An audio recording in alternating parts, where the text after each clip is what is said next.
नमस्ते एभ्रिवान। अहिले म सानोमा म जन्मेको घर हेर्नु। हामी तीनजना छौँ, मेरो हस्बेन्ड, मेरो छोरा अनि म। यो चाहिँ म जन्मेको घर। हामी चाहिँ धेरैवटा घरमा बसाइसकेको नि त, त्यही भएर यो चाहिँ सेकेन्ड घर हो म जन्मेको एरिया। अनि हजुर मैले देखिरहेको छु, यो चाहिँ सानोमा हामी खेल्ने ठाउँ। यहाँबाट चाहिँ हामी सानोमा धेरै रमाइलो गरेर खेल्थ्यौँ। अनि यो पारीबाट चाहिँ मम्मी बजारबाट आउनुहुन्थ्यो कि नि, हामी यो डिलमा बसेर बोलाउँथ्यौँ यो रुखमा पालै पालो भाइ बहिनी सबै मिलेर। अनि यो चाहिँ कोठा थियो हाम्रो, एउटा सानो पढ्ने कोठा। अहिले यस्तो भएछ है, कस्तो लाग्छ। अनि यो झ्याल थियो हाम्रो भत्किएर, यो घर यति ठुलो लाग्थ्यो कि त्यो टाइममा। अहिले यस्तो भयो स्याहार बिना। अनि यो आँपको रुख त्यतिखेर सानो हुन्थ्यो है, यस्तो आँप फल्दैन थियो। अनि आँपको पातहरू सुँगेर पनि आँप फलेको उ गर्थ्यौँ क्या, सम्झना गर्थ्यौँ। तर अहिले त फल्छ यो पनि। अनि यस्तो भयो यो घर हामीलाई, कति ठुलो लाग्थ्यो त्यो बेला है, यतिकै उमाथि। अनि यहाँ अहिले चिउरीको बोट यत्रो ठुलो भएछ, मान्छेले के हो मान्छे बसाइसकेपछि यस्तो हुने कि। आँपहरू सबै फुला रहेछ, यता चिउरे फुला रहेछ है।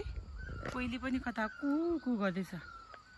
यो सबै एरियाहरू चाहिँ हामीहरू खेलेर हुर्केको ठाउँ क्या। हामीलाई यो वरिपरि यति ठुलो लाग्थ्यो कि अहिले हेर्नु त केही छैन, सानो केही छैन नि। यहाँ आडु थियो, यो काट्नु भएछ। अनि यो मेरो माउलीको बोजूले हामीलाई रोपिनु भएको आल्चा हो। अनि त्यसले के भन्छ, त्यसमा चढ्थ्यौँ हामी। अनि यहाँ एउटा किम्बो थियो, त्यो काट्नु भएछ, त्यसमा हामी त्यही खाजा खान्थ्यौँ क्या बढी चाहिँ। अनि यहाँ माथितिर हामी जान्थ्यौँ के खनेर खान्थ्यौँ है। अनि यो हाम्रो एउटा गुराँसको फुलको बोट है, त्यतिखेर सानो थियो, अहिले फुलेर कस्तो राम्रो भएको रहेछ। मलाई त कस्तो सानो सानो कुराहरूको पो याद आयो, फुल गुराँस फुलेर झरेर रहेछ यस्तै हेर्नु न।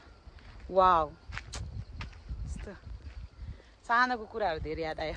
यो बारीहरू, हामी खेती लाउने बारीहरू, के गर्नु है, मान्छेको जिन्दगी अनि मान्छेको उतार चढावहरू कस्तो राम्रो फुलेको कि। तिनीहरू सबै बोजूहरूको हो क्या।